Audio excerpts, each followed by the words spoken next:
Hello, hello. Welcome to Real Stories from the Trenches. This is the inaugural episode of Real Stories from the Trenches. I am Scott McIntyre with Infinite Green Consulting. Um, we have Valerie Rodriguez from Infinite Green as well. Hey She's everyone. joining us in Minnesota from Las Vegas, so she came up to Minnesota to see this great weather we're having of below zero weather. I brought the snow. And we also have Libby Gunter from Medtronic, who's our special guest today. Hey, Hello. Libby. So welcome everyone. So what I thought we could talk about today is we've done some work with Medtronic over the years. We started with a CX foundational strategy for their team, and what we wanted to get into a little bit is how does a project like this get started? How do various leaders and teams react to having people come in and run strategy work?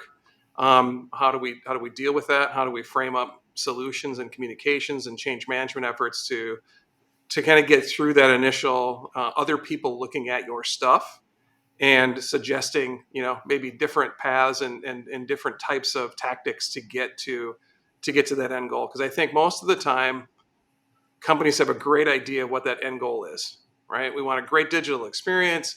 Customers are interacting with the website, and we have supporting people behind the scenes that can help you when the digital experience doesn't necessarily solve their immediate issues. And we want to make that clean handoff, right? Well, that's all great, but there's a lot of tactics involved in getting from point A to point Z. And we're going to talk a little bit about a specific journey with Medtronic today. So Libby, when we first engaged, we talked, I don't know, probably 3 or 4 years ago, right, to start the Yeah. journey. And the business problems that we understood were limited capability, kind of a phone-centric model, not a lot of automation, not a lot of self-service. And when we did our initial roadmap, and you engaged us, um, I think again we had a great end state in mind, right? But then we had to get to a roadmap and a tactical plan. And I Right. think that's where some of the change management started. So can you talk a little bit about what that felt like as a Medtronic employee, having a company like Infinite Green come in and say, why aren't you doing it this way? Why do you do it the way Right. you do it today? And kind of critically think about that. How was that journey from a change management perspective for you? It's a great question. So I can speak to myself, but then I'll also just speak to just the broader organization and things that, conversations that happen, the way different members of the team are feeling. And I definitely think, you know, a change management journey, it kind of meets you where you are, right? So some Mhm. individuals had been at the organization for a really long time and had always done work that way because that's how it was done. And there's a deeper level of sensitivity of need to bring those individuals along in the journey, different conversations that need to happen at that level versus individuals that maybe came from the outside, which I was one of those folks that popped in to Medtronics. I've been there for about 6.5 years now at this point. And I had a different perspective, as did my leader and some others. Because again, if you've seen work a certain way elsewhere, you're trying to apply those learnings as you come in. And so, I mean, change management's difficult. It really doesn't matter, you know, where you sit in the organization or how many years of experience you have. And what I really appreciated about, how our teams went about it together, so Infinite Green, along with the Medtronic team, was just having those real conversations and alignment to that end state, like you talked about, right? Because everybody wants the best experience possible, right? Mhm. So when we think about who we serve at Medtronic, a patient's always at the end of it, right? Every person can align on the concept that we want a patient to have a great experience. So whether that is on the phones, whether that's in the digital space, or whether that's providing great service to a clinician or a field rep, once you gain that alignment, though, that that's what's valuable and that's what's important, I think then it was critical that we set the stage that we couldn't keep doing what we were doing. And what I mean by that is you talked about older tools, um, which is a common problem when you're not making investments in tools and technology. you kind of hit that pivot point where you say, well, okay, the costs are here, are going up. And in order for me to sustain from a demand or volume perspective, I need to make a change. And that change is either more humans, Mhm. right, or more automation. And so I think just the business concept as well helped us get people to a place of understanding, okay, something needs to give here. Let's talk about what that something is. And there's a lot of somethings. So you can pick your poison on where we go from here. Yeah, I think you operate in a trough of investment for so long that your first instinct is we'll never get the money, right? Or we'll never Right. get investment. I'll have to make do with what I have. Or if you get investment, now I have to actually need the resources and time and mind, Mhm. to your point, to actually make hay with it, right? So if Yep. I do get the tools I've been asking for 5, 6, 7, 8 years, now I have to operate differently. Hmm. Yeah. And I think that the first barrier is, we've been operating so long without capital that, I don't trust that we'll get it. That's your first Right. instinct, right? And so it could inhibit the team's ability to dream bigger because they're limited by past behavior. Yeah, sometimes Because there's they've been like a shot down complacency. so many times. Yeah, go ahead, Valerie. Yeah, sorry. Sometimes there's like a complacency in like incremental changes when you Hmm. know that there's foundational and structural things that are going to take a lot of money and a lot of resources. And that's kind of where people tend to back off, right? Like, yes, we want it.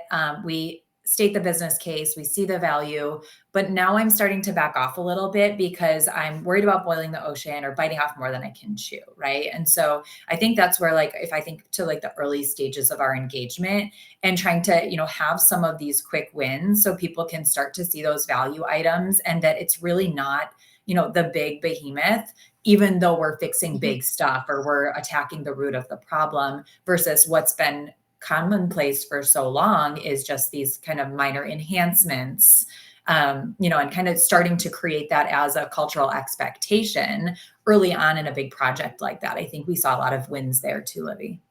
Yeah, that's a great point because as you're sharing, right, it can feel much like boiling the ocean or like we're never going to get anything done. So why do anything?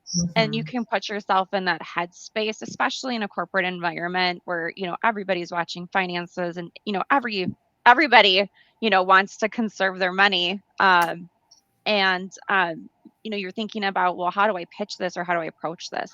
Some of the things that we did early on to even create that buy-in internally, um, it was really the easier stuff or lower hanging fruit, but they did make changes. And so a lot of these levers that we were pulling, really from a capital perspective, wasn't significant, but then created the environment that was ripe for those bigger Yep. changes, like you're talking about. Like, okay, we did one small change here with our phone system, or on the website, we created an experience that connected with their phone system that creates a self help opportunity. Something as simple as that, but doing it over and over. And again, of course, in your high volume topics, that just created that headspace of like, oh, if this team could do it, maybe I can do that too. And then you just kind of parlay from there into, some of your bigger asks. And I think that that was um, important in building the foundation of Mhm. change. Yeah, I think we started with I think we redesigned the intake process from a IVR perspective. I think that we simplified it. I think we added some more customer patient That's more friendly language. language Mhm. up front. And that seemed to help get people interested, to your point. Yep. What about concepts from switching gears a little bit on this kind of front end of the change? When we would bring in concepts outside in, like, hey, other industries would do it this way. And the typical response to that is, well, we're not under other industries. We're very specific. And we're trying to bridge that gap between, how customers experience the industry in general, like if they call their Hmm. insurance company, their bank, other places, um, and then to healthcare specific. So they've got an idea of what healthcare in general feels like, and then to call Medtronic specifically. So, that's a lot of times we get some feedback like, yeah, Scott, we're not, we're very specific. This is a very specific process, and we don't have to worry about what the industry is doing. And when we bring in concepts outside in, yeah, but consumers are used to it this way, Hmm. right?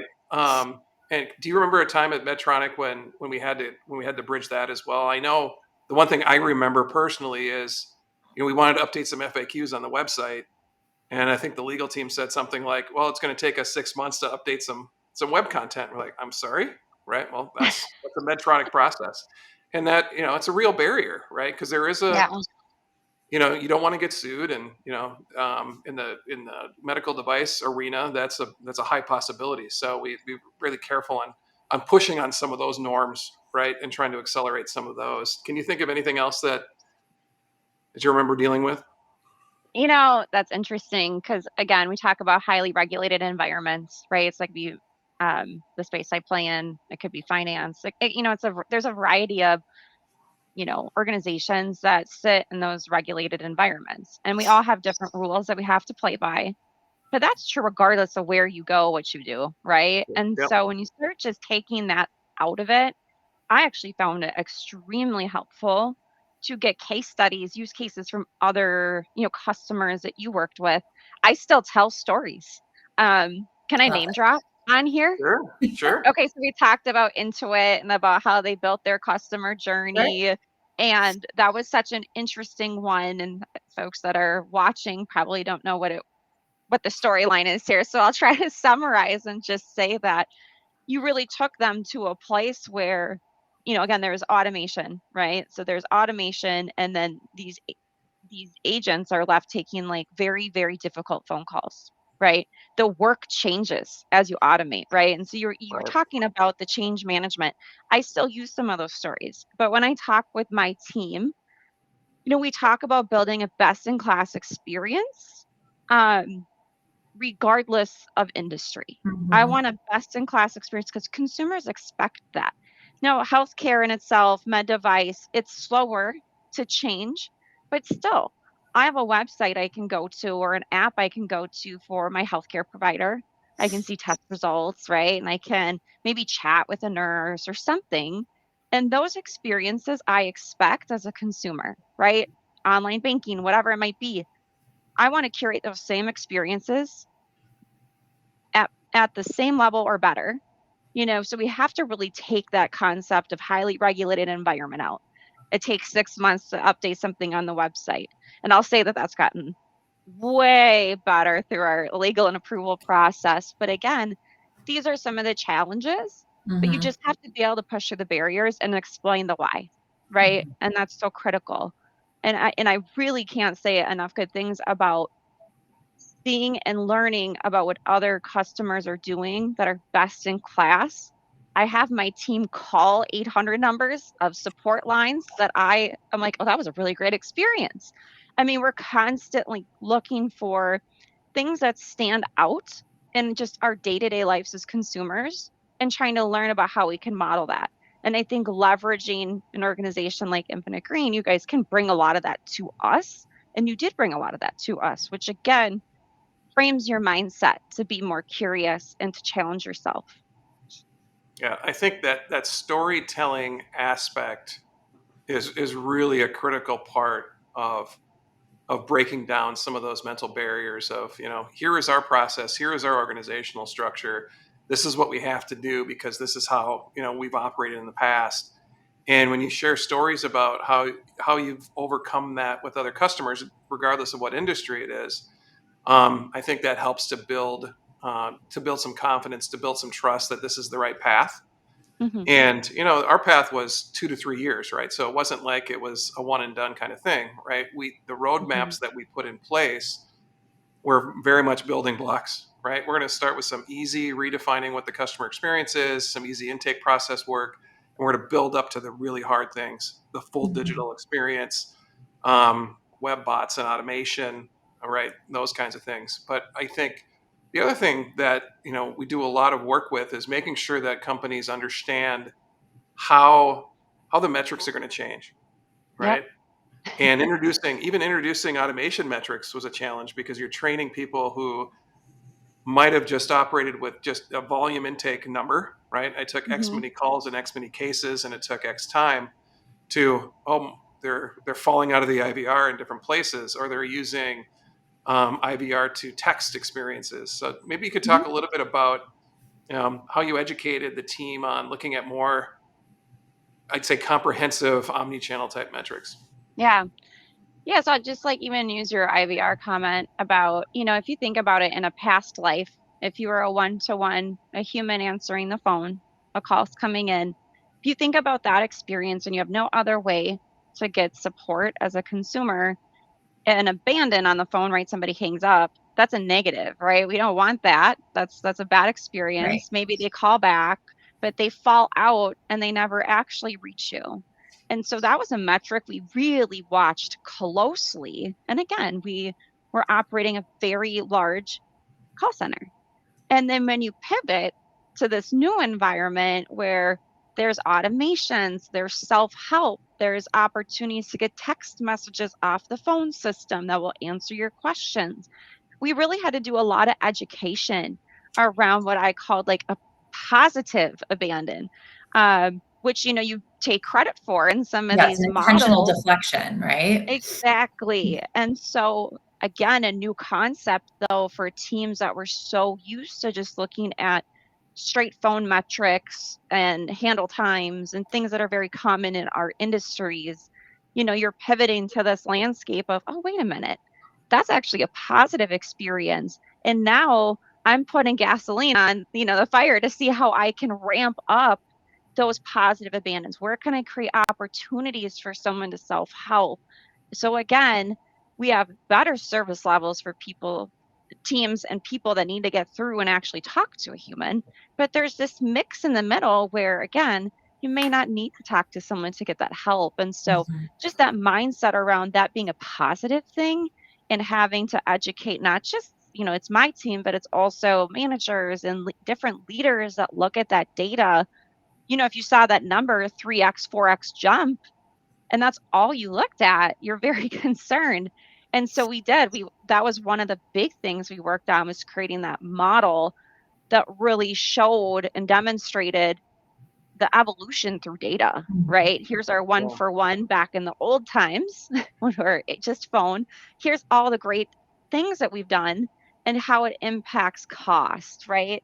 And frankly, just to kind of go deeper, that is so critical when you are asking for multi-year investments in tools and tech. Because if I could not show the success rate and show like where the money went and what did we do? Did we accomplish what we set out to? You aren't getting it the next year, right? So you really had to get that buy-in, not just from the people executing, but the top down and the leaders that, again, are approving your financials and providing that capital for you to execute. So Yeah, it becomes a huge part of the storyline. Mhm. yeah, and it's not just, we talk about adding more metrics, right? Self-service metrics or deflection metrics. And it's not just about putting a scorecard together and expect everyone to understand it.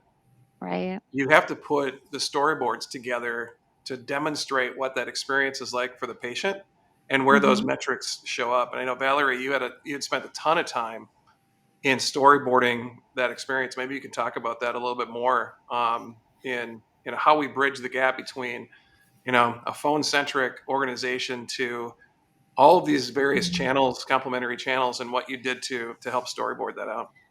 Yeah, and I think it's with really any organization and any major project, and Libby and her team were huge champions of, going out there and making sure that there's, we're breaking down silos and telling everybody what we're doing and celebrating the wins, right? Like there's stakeholders that you don't even realize that either are impacted or could potentially be influencing some of these investment decisions. And so being able to not only educate them, bring them along in the journey, but understand their input, right? We did a lot of work around voice of customer and infusing that back into all of the work we were doing that impacted both the customers and the employees.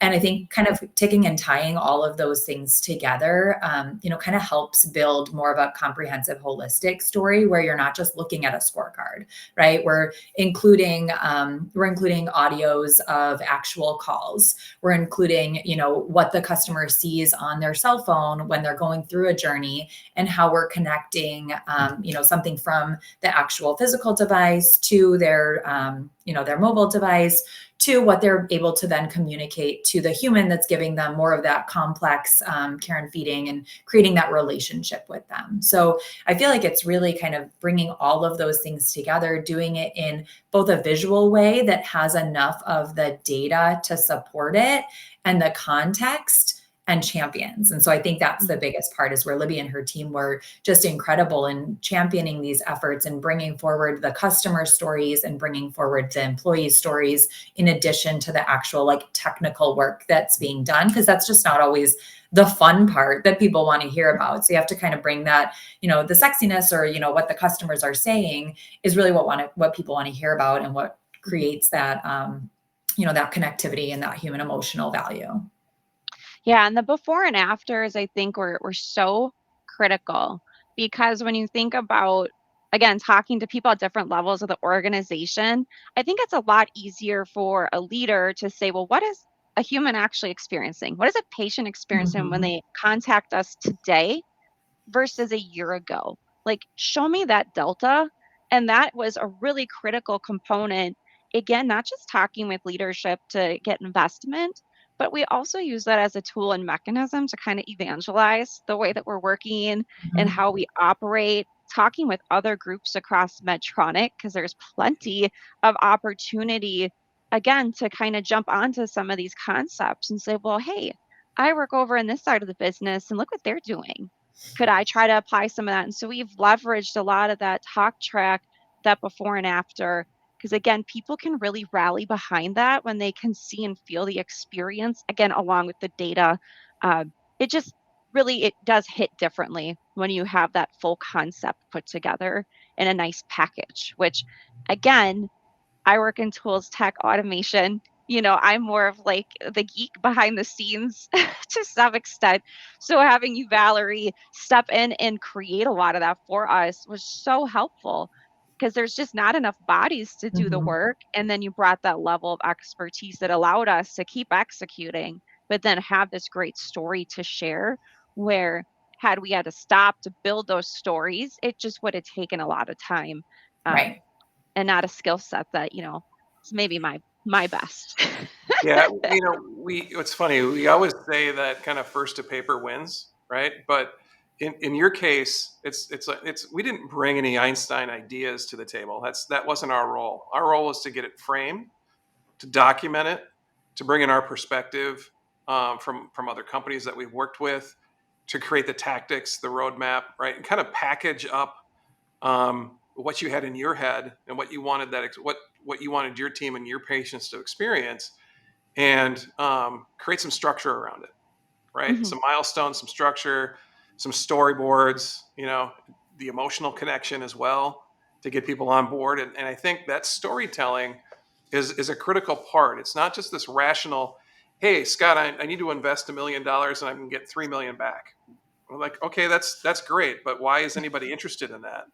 Right. And I have this story from my Best Buy days where I was asking the CFO of the company for an email system to support the launch of BestBuy.com. And yes, I am old, so I was around before internet properties were launched, and it was like $1 million or something like that. And he said to me, and I came from banking and some pretty stable industries prior to working at Best Buy, and he said to me, Scott, like, what's the RO? What's the return on this? I'm like, well, it's going to take us a shorter time to get to these emails, and it probably will pay for itself in 18 to 24 months. And he said something like, Scott, I don't know if we're going to be in business in the next 3 to 6 months, let alone 2 years. So given that lens, do you still need the investment? But I just took a step back, like, wow, I'm asking, this rational, I could just save money. I think Best Buy is going to be a business forever, right? But his perspective at the time was all these people are asking for money, and it might be rational, but I don't know if I didn't have that lens like the bigger company Mhm. lens. So I guess the point I'm trying to make with that is, you want to put yourself in when you're making an investment like this is framing it in the company's language, if you will, right? How is this Right. going to not just benefit my team or my organization, but how is this going to benefit Medtronic as a whole or my company as a whole? And oftentimes we see companies or different divisions and different teams asking for money in a very myopic way instead of writing it into the larger company's story. Right? This is going Hmm. to lead the digital transformation of Medtronic, as an example, right? Mhm. Or breaking down barriers across countries, or whatever kind of the bigger Medtronic goal. So I think part of the story needs to include that broader message as well. All right, so One thing to go touch ahead. on, can I share one talk track on that? I think it's important for people to maybe let this marinate because you talked about framing things in the corporate mindset and like leading a digital transformation and just using that internal verbiage. And one of the things, especially with such a large organization like Medtronic, is that other teams are trying to claw their way to the same place, right? Like we all want to get to that best in class. And you might hear like, well, this team's doing this over here, so why don't you wait for them? And well, corporate has this plan, so why don't you wait for that? And there's a lot of sitting and waiting sometimes. And I Mhm. think what I continue to commend, the team on is that we didn't sit and wait. We said, let's future proof this. Let's create something that can fit the mold of, the corporate um, platforms and what we have today. So we're not trying to step outside of that. Tools that can play in that space, tools that can create the automation, support what we need, and really future proof that. And that was a part of the thought process and design process that's really critical. And it's easier than you might think to do that, but that's a really important sell when you're working in such a large matrix organization where you're trying Mhm. to create Yeah, ripples and create change. Can't stress how important that is. yeah. So a couple minutes left. We did get one question, a live question. Sure. Someone asked, let's see, hey, Libby, have you worked with other companies similar to Infinite Green before, or was this the first time you used an outside resource? If you used other companies, what differentiated Infinite Green um, for you before the work began? Great question. I've worked with many third parties, is what I'll say. um, and that's both at Medtronic and then also in my prior years of experience. I have like 11 years in med device, 10 plus years in higher education, recruitment, college admission. So there's been a gamut of, third parties I've leveraged for different projects, resources, tech rollouts, things of that nature. And, they all have a different flavor. I mean, I've worked with the biggest ones. And Mhm. then we have, I think that the difference here between, I mean, I'll even use like PwCs or like a McKinsey or something where like, you're doing expensive consulting is what I'll say. And like, they bring in 30 people and you're in conference Yeah, rooms all day. It's very right, formalized. There's a gamut here. There's an array. And I think the difference with Infinite Green is I always felt like they were an extension of the team. Like I always felt like you guys were right there with me. We could have real candid conversations. We weren't going through any red tape and you're accessible. We're having real conversations about, previous customers, about what's worked well for you, what you've seen that you like, don't like. Again, just real. At the end of the day, the decision still sits with you as in the organization to sure, execute. But I definitely think just the, ability to be candid and feel like you really had a partnership. It wasn't like, oh, we hired you to do this work, go do it, which can be right, true with some third parties or, when you bring outside groups in. It very much was a collaborative effort. And again, our vision always was we're going to own and maintain this, right? Mhm. So that was the vision, and they really did help us execute that. And so now we're, sailing on our own, but we still connect regularly. And, we're still talking about best practices. And so, again, even if we don't have a formal project on the books, we're still connecting and talking about industry trends and you know, I'm getting perspective. And to me, that's the critical difference. I uh I strongly feel like I made a lot of friends as well through working with Infinite Green. And I can't tell you one consultant that I would, text happy holidays too that I worked with on a previous project outside of IG, candidly. I think it started with a mutual passion for, helping companies with CX, right? Yeah. And helping them get there. And I think, from our seat, it's, we've been into a lot of companies, we've worked at a lot of companies, and we just have a passion for helping companies realize that and get on a path of a better CX service delivery. And I think Mhm. that's where it starts, and finding that connection. And then, from there, it's just co-creating a plan. Yeah, Well, very good. absolutely. Well, that's our 30 minutes. I want to thank Yeah. Libby and Thanks, Valerie Libby. for Yeah, joining. thanks for Thanks for And having everyone me. It have flew a, by. yeah, we'll do it again sometime. And I Sounds hope everyone great. has a great holiday. And if you want to schedule a meeting with anyone at Infinite Green, there is a QR code that you see on the screen. And I hope everyone has a great and safe holiday season. Cool. Thanks all. Thanks for Bye. watching.